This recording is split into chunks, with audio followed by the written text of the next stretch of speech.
Budiga sale mga bossing ko, no? Mga pyesa ng motor mga idol, no? Murang-mura mga bossing ko, matik. Alright mga bossing, no? June sale po tayo ngayon mga bossing, no? Mga kaha ng Aerox version 2 mga bossing, no? And po, as of now po, lalapag natin ngayon na Aerox version 2 po. Carpenter, Araro, front top cover, meron tayong matte black, meron tayong glossy gray. Front side cover, meron tayong panel 1 kung tawagin, no? Glossy gray yon.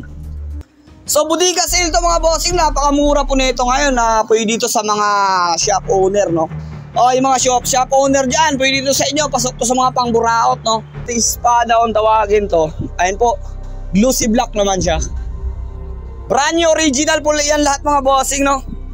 Aerox version 2 po yan mga bossing. Ito naman yung front side cover niya mga bossing, no? Alright mga bossing, no? June sale tayo ngayon, no? Magpo-pull out tayo ng pyesa. Budiga pull out po mga bossing. Napakamura nito, no? Glossy gray, tsaka ano to? Combination ng yellow, green, tsaka white. Decals mga bossing, no? Honda Click po na version 3. Yung pinaka-latest model po ng Honda Click mga bossing.